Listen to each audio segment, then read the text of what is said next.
데일리 베스트 뉴스를 시작합니다. 중요한 뉴스를 전해드리겠습니다. 이 뉴스를 종합뉴스 성격인 데일리 베스트 우공 뉴스를 통해 전달해 드리려고 했는데 워낙 사안이 중대해 따로 편성하게 되었습니다.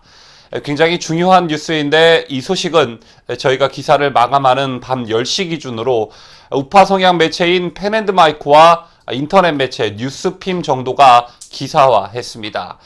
문재인 정부가 지난해 유엔의 대북제재 결의안을 어기고 석유 제품 약 340톤을 북한에 보냈다고 미국의 북한 전문 매체 NK뉴스가 23일 보도했습니다. 로이터 통신도 같은 날 NK뉴스를 인용해 한국 정부의 신고 누락 사실을 보도했습니다. 이 보도가 사실로 공식화되면 문재인 정부는 유엔 안전보장이사회의 대북제재 결의안 제2397호를 정면으로 위배한 것이어서 국제적으로 상당한 개망신이 예상되는 상황입니다. NK뉴스는 이날 한국 정부가 유엔의 룰을 어기고 북한에 대한 석유 제공을 보고하지 않았다는 제목의 기사에서 한국 통일부에 확인한 결과 지난해 문재인 정부는 북한에 342톤 900kg 규모의 석유 제품을 보냈고 통일부도 관세청 데이터를 통해 이 사실을 인정했다고 보도했습니다. 통일부 관계자는 NK뉴스에 이들 석유 제품 중 32.3톤은 한국으로 돌아왔고 140톤은 이산가족 상봉 행사와 철도 경협 사업을 위해 쓰였다고 밝힌 것으로 알려졌습니다.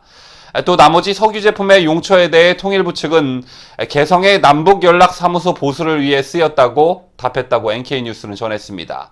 NK뉴스는 미국이 이미 지난해 8월 북한이 연간 받을 수 있는 석유 한도를 넘어섰다고 경고했다며 그런데도 불구하고 문재인 정부가 북한에 석유 제품을 제공한 것이라고 밝혔습니다. 또한 NK뉴스는 사용 내역이 구체적이지 않은 것을 떠나 문재인 정부가 석유 제품 제공에 대한 구체적 내용과 수신인에 대한 정보를 유엔 제재위 룰에 따라 보고하지 않았다고 전했습니다. 2017년 채택된 유엔 안보리 대북제재 결의안 제2397호에 따라 회원국들은 매 30일마다 북한으로 보내졌거나 판매된 정제 석유의 규모와 수신인에 대한 정보를 유엔 1718 제재위에 보고해야 하고 또한 수신인은 유엔 제재를 지목한 인물이나 단체가 될 수 없습니다. 그러나 NK뉴스에 따르면 유엔 1718 제재위 기록에 한국 정부가 2018년 북한에 정제 석유를 보냈다는 사실은 적혀 있지 않았습니다.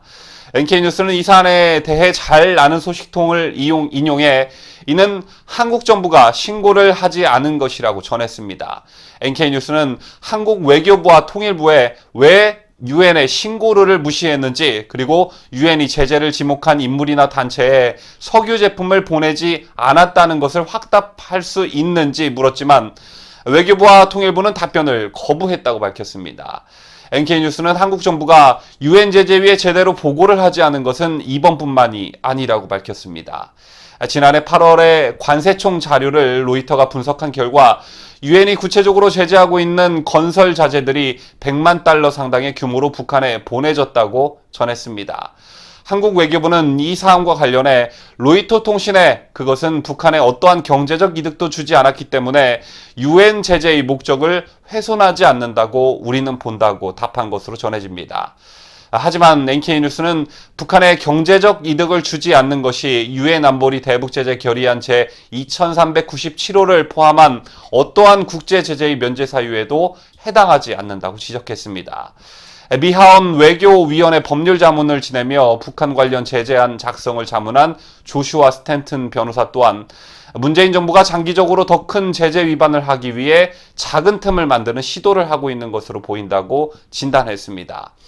그러면서 북한에 얼마만큼 보내지고 있다는 것보다 이러한 선례가 만들어지고 있다는 것이 문제라고 경고했습니다. 다시 말해 대북 유엔 제재의 틀을 문재인 정부가 깨기 위한 시도를 하고 있다는 것입니다. 이 방송이 나가는 오늘 얼마나 많은 언론에서 이 문제를 다룰지는 모르겠지만 구독자 여러분께서도 유의 깊게 관찰해 보시기를 바랍니다.